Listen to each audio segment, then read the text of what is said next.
हाँ? हरे कृष्णा। ओम ज्ञानतिमिरान्धस्य ज्ञानञ्जनशलाकया चक्षुरुन्मिलितं येन तस्मै श्रीगुरुवे नमः। श्रीचैतन्यमनोभीष्टं स्थापितं येन भूतले स्वयं रूपः कदा मह्यं ददाति स्वपदान्तिकं। वन्देऽहं श्रीगुरौ श्रीयुतापदकमलं श्रीगुरून् वैष्णवांश्च श्रीरूपं साग्रजातं सहगणरघुनाथान्वितं तं सजीवं साद्वैतं सावधूतं परिजनसहितं कृष्णचैतन्यदेवं श्रीराधाकृष्णपादान् सहगणललिता श्रीविशाखान्वितांश्च।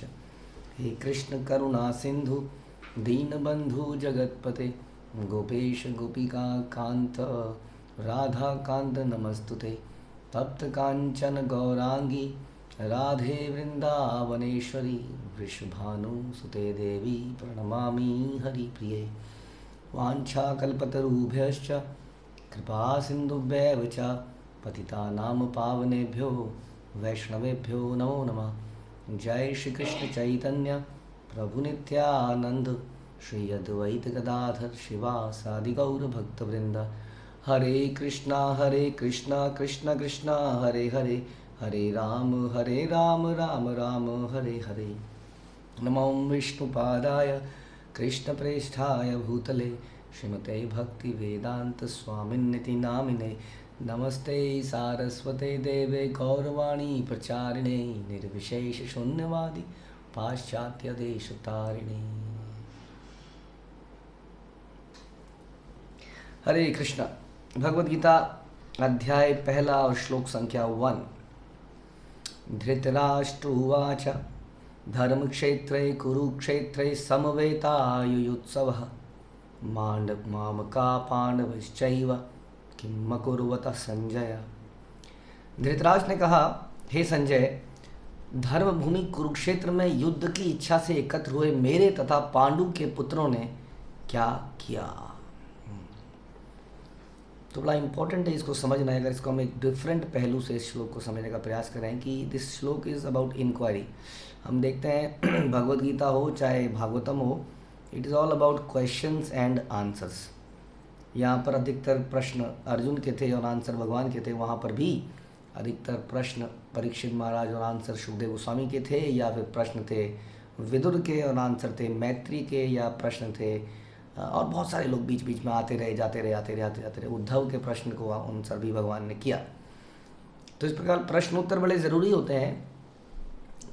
Doubt clearing session is very important, क्योंकि शास्त्र कहते हैं, भगवद गीता कहती है, संशय आत्मा विनश्यति। जिस व्यक्ति के अंदर संशय रह जाता है वो अभी आगे नहीं बढ़ पाता है।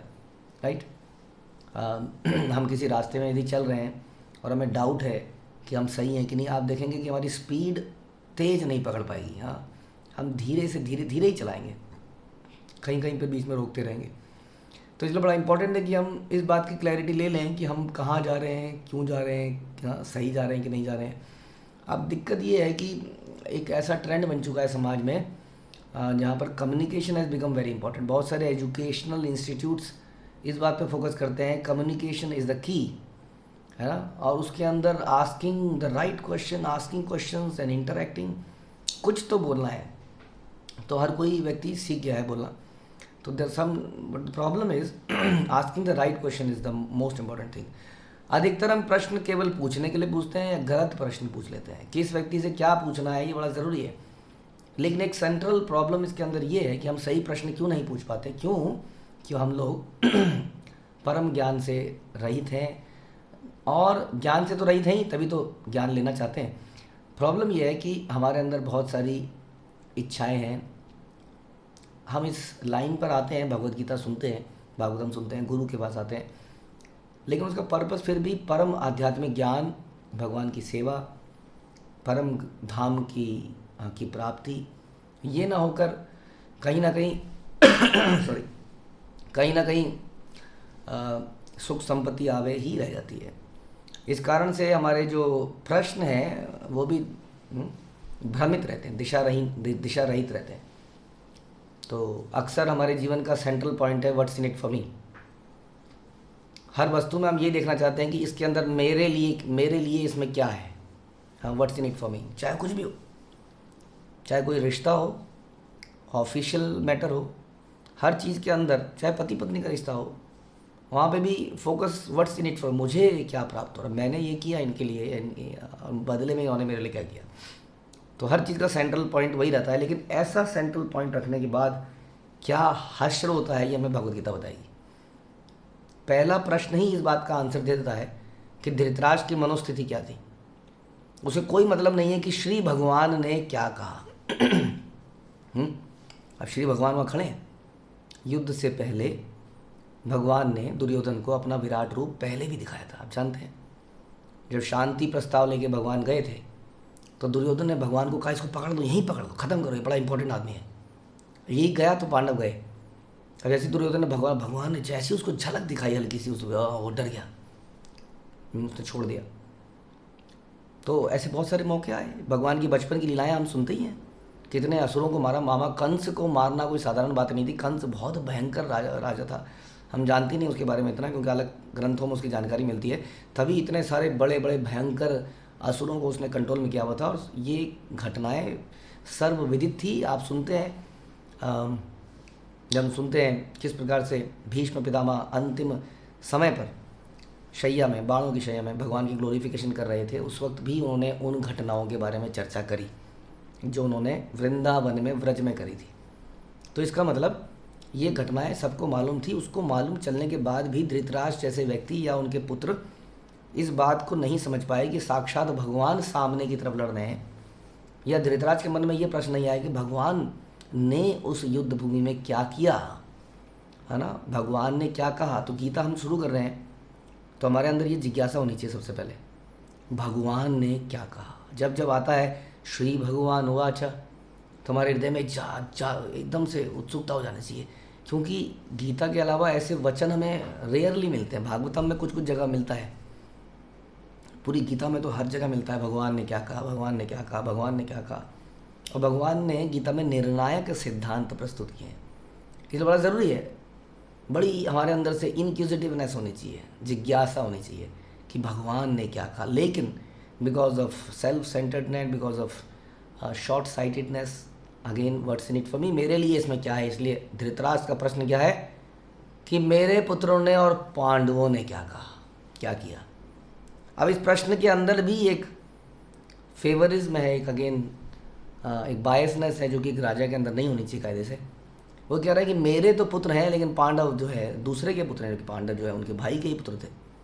हाँ, तो ये एक और सेल्फिशनेस यहाँ पर दिखती है कि उसने पूछा मेरे पुत्रों ने क्या किया, पांडवों ने क्या किया। अब इस पूरे एपिसोड में ये भी समझ में आता है कि धृतराष्ट्र बड़े परेशान है कि इस युद्ध का रिजल्ट क्या होने वाला है। हम चर्चा कर रहे थे, क्योंकि ये कुरुक्षेत्र में है, कुरुक्षेत्र बड़ी पावन जगह है, हम सुनते हैं। हाँ, इसलिए इस जगह का फेवरेबल इम्पैक्ट होने, यानी कि इसका मतलब क्या हुआ कि जो प्रकृति है, प्रकृति भी भगवान के भक्तों की मदद करती है ना। जिस जगह में भगवान के भक्त हैं और हरिनाम संकीर्तन निकालते हैं, हमने कितने ऐसे इंसिडेंट्स भी सुने हैं इतिहास में कि जहाँ पर बारिश नहीं हो रही थी, भक्तों ने हरिनाम संकीर्तन किए, उस जगह पर बारिश हो गई। हालांकि कोई बड़ी बात नहीं, क्योंकि गीता में लिखा है कि जो बारिश है वो यज्ञ करने से होती है। यज्ञ मतलब भगवान की प्रसन्नता के लिए किया गया कार्य, और संकीर्तन भगवान की प्रसन्नता में किया गया सबसे बड़ा कार्य है, खासतौर पर कलयुग में। इसलिए जहाँ पर भक्त लोग संकीर्तन करते हैं, उस जगह में संपन्नता अपने आप आ जाती है। तो प्रकृति भी भगवान के भक्तों की मदद करती है, सारे देवता भी भगवान के भक्तों की अपने आप से मदद करते हैं। इसलिए it is not very important कि हम लोग देवताओं की सेपरेटली पूजा करें कि नहीं करें, क्योंकि देवता हमसे वैसे ही प्रसन्न हो जाते हैं, क्योंकि हमने भगवान को प्रसन्न कर लिया है। इसलिए प्रकृति भी मदद करती है, जगह मदद करती है, हर चीज़ मदद करती है। तो कुरुक्षेत्र का युद्ध स्थल क्यों मदद नहीं करेगा पांडवों की, जो कि खुद ही इतना पावन क्षेत्र है। तो इसलिए आप जानते ही हैं कि कुरुक्षेत्र में हम जाते हैं, उसी जगह पर परशुराम ने भी, आप कुंड भी है, ब्रह्म कुंड इत्यादि, क्या क्या उस घटनाएं, उसको तो हम चर्चा नहीं करेंगे, तो काफ़ी लंबा हो जाएगा। लेकिन it is a very Payas place. बाद में भी हम सुनते हैं किस तरह से वहाँ पर भगवान एक बार आए थे और अपनी सेना के साथ द्वारका से, और किस प्रकार से ब्रजवासी भी वहाँ पर आए थे और वहाँ पे स्नान किया था सूर्य ग्रहण के समय। तो इस प्रकार से ये जगह बड़ी इंपॉर्टेंट है। तो इसका क्या इम्पैक्ट पड़ेगा, हमने डिस्कस किया कि जब कोई धर्मपरायण व्यक्ति होता है तो प्रकृति भी उसकी मदद करती है। इसलिए जो धर्मपरायण नहीं है वो घबराया से रहता है और वो ऐसी चालें चलता है कि वो प्रकृति को भी हराने का प्रयास करता है। बहुत कुछ करना पड़ता है एक व्यक्ति को, लेकिन एक साधारण व्यक्ति भी जो भगवान के साथ में है, जो कि गीता के अंत में हम सुनेंगे, यत्र योगेश्वरः कृष्ण, तो जहाँ पर भगवान है, जहाँ उनके भक्त हैं, अर्जुन है, वहीं पर विजय है, वहीं पर संपन्नता है। संसार में लोग संपन्नता प्राप्त करने के लिए देवताओं के पास जा रहे हैं। 99% पूजा पाठ केवल संपन्नता प्राप्त करने के लिए संसार में लोग कर रहे हैं, ताकि घर में शांति रहे, समृद्धि रहे। लेकिन यहाँ पर अंत में, गीता के अंत में हम इस बात को सुनेंगे कि संपन्नता वही है जहाँ कृष्ण है। क्योंकि जो टेम्परेरी संपन्नता आती है संसार में, वो हमारे दिमाग पे चढ़ जाती है, वो हमारा सत्यानाश कर देती है। जिस प्रकार से रावण के सर पर भी ये संपन्नता ने बुरा असर किया। हिरण्यकशिपु के पास भी बहुत संपन्नता थी। हाँ, सोने का बेड उसको कहते हैं ना, सोने का बेड। हाँ, सोचिए, जिसका बेड भी सोने का हो। और ये तो छोटी मोटी बात है जिसने सारे देवताओं को कंट्रोल में कर लिया हो। रावण का भी ऐसा ही हाल था। हम सुनते हैं कि रावण जिस सिंहासन पर बैठता था, उस सिंहासन की हर सीढ़ी पर एक एक नवग्रह को उसने रख दिया था और नवग्रह के ऊपर पैर रखता हुआ वो अपने सिंहासन पे जाता था। तो संपन्नता, लोग इसी संपन्नता के लिए देवताओं के पास जाते हैं, लेकिन ये संपन्नता ही हमारे नाश का कारण हो जाती है। लेकिन भक्तों के पास भी संपन्नता है। अम्बरीश महाराज, ध्रुव महाराज, हाँ, हम देखते हैं इनके ऊपर संपन्नता का कोई नेगेटिव इम्पैक्ट नहीं पड़ा, क्योंकि ये भगवान के भक्त थे। इनके अंदर ये मेंटेलिटी नहीं थी कि ये धन मेरे भोगने के लिए है।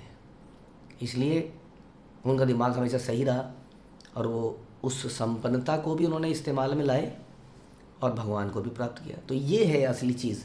इसके विपरीत धृतराष्ट्र ने क्या मानसिकता में समझ में आ रही है कि धृतराष्ट्र हड़पना चाह रहे हैं उस साम्राज्य को। इस लड़ाई का शुभारंभ यहीं से था, या शुभारंभ ही था ये, क्योंकि इसमें बहुत सारे दुष्ट लोग मारे गए। यहीं से था कि पांडवों ने यही प्रस्ताव रखा था कि हमें छोटी सी ज़मीन दे दीजिए, एक गांव दे दीजिए, हमें एक एक गांव दे दीजिए। कम से कम क्षत्रिय है, क्षत्रिय काम ही राज्य करना है, हम कम से कम अपने नेचुरल प्रोपेंसिटी को यूज़ करेंगे छोटे छोटे गाँवों को मैनेज करने में। हाँ, बट अपोजिशन सेड कि हम आपको सुई की नोक के बराबर भी ज़मीन नहीं देंगे। तो वहीं से शुरू आता, समझ में आता है कि व्यक्ति हड़पने की कोशिश कर रहे हैं, सारा चीज़ हड़पने की कोशिश कर रहे हैं। इसलिए ये भी हमें समझना चाहिए कि हर व्यक्ति के लिए ईशोपनिषद कहती है कि भगवान ने कुछ कोटा निर्धारित किया गया है, दूसरे के कोटे को कभी हड़पना नहीं चाहिए। ये अपने जीवन में सिद्धांत बना लें। यदि हमने किसी के कोटे को हड़प लिया, छोटी मोटी चीज़ें भी हो सकती हैं, जैसे माना घर में खाने की चीज़ें भी रखी हैं, मिठाई आई है, सबको बट गई, एक भाई अभी नहीं है, अंदर रख दी एक मिठाई, ये भाई खा ले। कई बार छोटे बच्चे इतनी अकल नहीं होती, जाके चुपके से उस मिठाई को भी खा जाते हैं। अब ध्यान रखिए, वो कोटा है भाई का। उसी तरह से धन का, हाँ, स्त्री का, कहते हैं ना मातृवत पर्दारेशु, वो स्त्री मेरी पत्नी नहीं है तो उसके लिए मेरी नज़र डिफरेंट होनी चाहिए, है ना। दूसरे की स्त्री को भोग करने का प्रयास नहीं करना चाहिए, है ना, जैसा कि रावण ने किया। तो इस प्रकार से जब हम ये समझ जाएंगे कि हर व्यक्ति के लिए कोटा डिसाइडेड है, वो अपने कोटे में संतुष्ट रहे। जो साधारण प्रयास से हमें चीज़ मिल जाती है, उसी को स्वीकार करते हुए अधिक समय भगवान की सेवा में लगाना चाहिए। हम क्या करते हैं, अधिक समय, क्योंकि साधारण, आप कहेंगे साधारणता प्रभु जी जिएंगे तो सैलरी कुछ रहेगी नहीं जीवन में संपन्नता कहाँ आएगी। इसलिए हम लोग कठिन तपस्या कर रहे हैं। जैसा कि यहाँ पर कुरुक्षेत्र में दुर्योधन और उनके साथी कठिन तपस्या करने में लगे हैं। जहाँ तक पांडवों का सवाल है, हम थोड़ी देर में समझेंगे कि anyway they don't want to fight.